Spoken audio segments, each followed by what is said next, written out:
On est parti. Oh, vous êtes là? Eh bien aujourd'hui, on va encore parler de chaussures. Pas n'importe quelle chaussure, on va parler de Nike. On a déjà parlé des Hyper 7, des chaussures qui étaient destinées à des joueurs plutôt massifs. C'est des chaussures avec des semelles qui étaient larges et c'était un peu ce qu'on leur reprochait, c'est que c'était des semelles qui étaient très lourdes. Aujourd'hui, on découvre une nouvelle paire de Nike. Ces paires, si vous voulez les découvrir en avant-première, allez sur mon Instagram que j'affiche juste ici, parce que tout ce qui est unboxing, découverte du produit, dès que je le reçois, en tout cas le plus vite possible, c'est sur Instagram que ça se passe.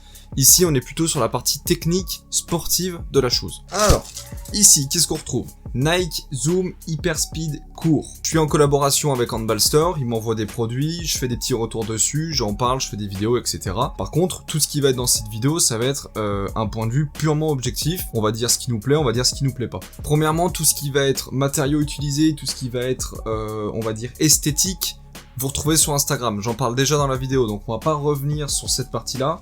On peut juste souligner la couleur rouge flash de la chaussure et la semelle blanche, deux couleurs. Ces chaussures, je les ai portées pendant une petite séance, donc elles sont pas encore totalement cassées, j'ai pas pu bien les utiliser correctement. Par contre, un premier point qui est très important à souligner avant que vous achetiez ces chaussures, c'est que je trouve qu'elles taillent très petites. Personnellement, j'ai pris du 43. Je pense que du 44 aurait été parfait, voire du 45 parce que moi j'ai des semelles orthopédiques. Comme d'hab, un truc qui est grave cool chez Nike, c'est ce gros chausson là. À noter que vous avez quand même des languettes qui viennent par-dessus votre pied, à voir si vous avez un coup de pied fort, si c'est quelque chose que vous appréciez. Ensuite, en termes de confort, personnellement, je les ai trouvées un peu petites, mais hormis ça, Nike pour moi ça reste quand même une grosse référence en termes de confort. Vous avez un chausson qui est quand même très aéré, dans lequel vous avez beaucoup de place, et du coup c'est toujours hyper agréable de porter des Nike. Limite ces chaussures, je les porterais presque pour du lifestyle, vous voyez. Personnellement, la gomme, je suis pas hyper fan. C'est une gomme blanche comme la midsole ici. Donc outsole, midsole sont à peu près de la même couleur et presque aussi de la même texture. Alors je sais pas exactement si c'est du caoutchouc, en tout cas. J'étais dans un gymnase où il y avait quand même assez de poussière et elles ont glissé rapidement. C'est pas non plus un point négatif alerte rouge, hein, sans vilain jeu de mots. C'est juste que en comparaison avec d'autres chaussures, je trouve pas que ce soit les meilleures semelles que j'ai pu tester encore jusqu'à maintenant. Les chaussures, je les ai pas encore bien cassées, donc du coup pour ce qui est de la technologie, le retour de force Nike Zoom, là j'ai pas pu vraiment la tester.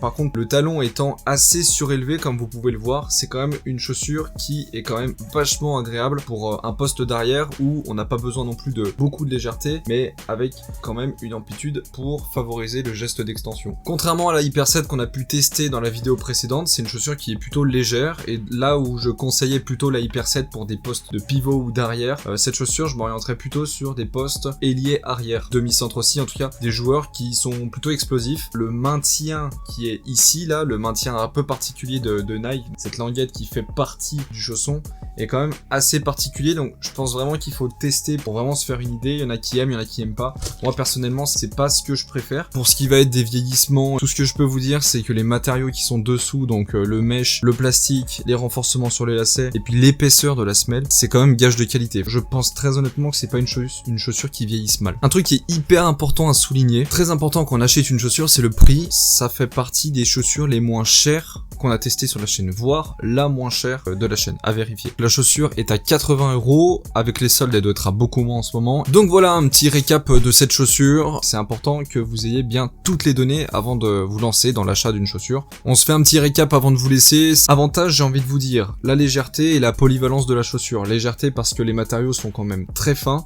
alors que d'apparence elle est quand même assez solide. Puis un autre point positif pour moi, c'est la polyvalence, parce que c'est une chaussure, je pense qu'on peut porter sur à peu près tous les postes. Vraiment, je pense qu'il n'y a pas vraiment de limite à ça. On va dire un point neutre, mais plutôt à souligner, c'est le chausson qui est quand même très particulier, propre à cette chaussure, propre à Nike en général. La mauvaise surprise au final à la réception de la chaussure sur la taille, hein, moi c'est bien du 43 et au final j'aurais pu porter, je pense, 2 tailles au-dessus. Petit point négatif qui est propre à moi-même, c'est la qualité de la semelle que je trouve assez glissante pour un premier usage. Après, encore une fois, c'est peut-être lié au motif, à la matière, je n'ai aucune idée. Peut-être que c'est lié aussi aux endroits où j'ai joué.